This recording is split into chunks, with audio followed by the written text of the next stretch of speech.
Bon, alors ça, comme disait, on est toujours juché sur les épaules des géants, hein. C'est-à-dire, c'est parce que justement cette Marguerite Soubeyran qui nous a élevés dans ces idées-là, Steiner, Carton, Kousmine, c'est parce que j'étais dans cette école, parce que toute ma famille a toujours été dans une mouvance naturiste, faisant du jeûne, et puis c'est une réflexion politique, c'est une attitude politique, c'est une attitude humaniste, résistante.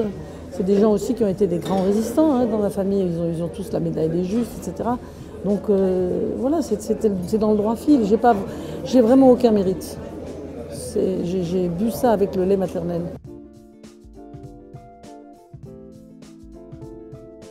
L'éducation est très bloquée en France, avec des bonnes choses aussi, hein, parce que les maternelles en France, il y a aussi tout ce terreau comme ça de femmes justement magnifiques qui font malgré tout un boulot extraordinaire. Il ne faut pas non plus jeter le bébé avec l'eau du bain, mais le principe de l'éducation, enfin celui avec lequel nous on a été élevés, avec Marguerite Soubeyran à Beauvallon et Simone Monnier, enfin les trois directrices qui étaient là, c'était que tout le monde est doué pour quelque chose. Il faut ouvrir la bonne porte chez quelqu'un et trouver ce pourquoi il est doué, au lieu de trouver ce dans quoi il va faillir, ce qui est quand même le principe de l'éducation nationale. À partir du moment où on sait que chacun a un don, dans toutes les sociétés primitives par exemple, on sait qu'il y a un pourcentage de gens qui vont raconter des histoires, un autre qui va être très très bon en mécanique, un autre...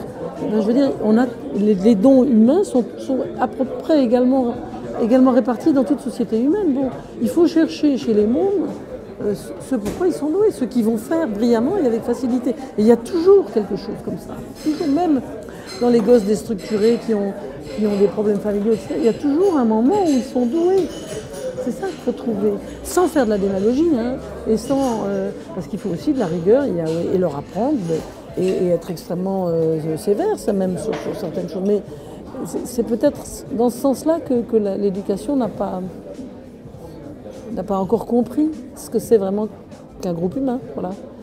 Mais bon, il y a aussi plein de gens qui le comprennent très bien. Je veux dire, il y a plein de gens qui, malgré les... C'est pour ça d'ailleurs que ça tient. Ça, c'est comme la société, elle est pourrie, ok, mais enfin, il y a toutes les femmes qui la font tenir quand même, hein, qui la font tenir debout, hein.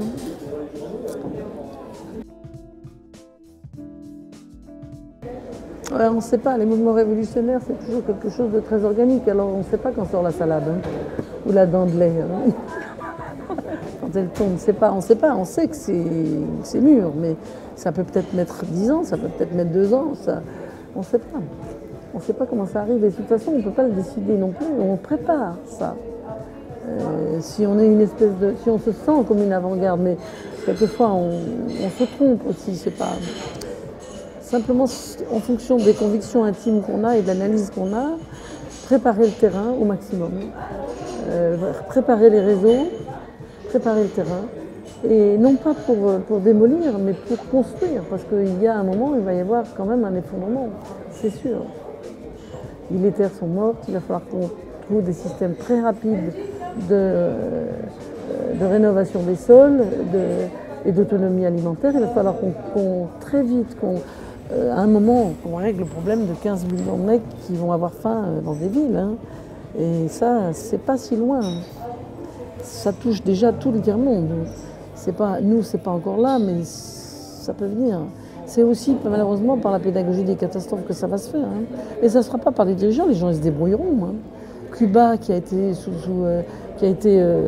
un embargo honteux depuis tant d'années, est un des plus grands producteurs locaux bio de légumes. Et les gens à Cuba mangent très très bien. Donc il faut faire confiance aussi à l'intelligence humaine à sa base, mais beaucoup aussi par les femmes, hein. Parce que c'est elles qui font vivre.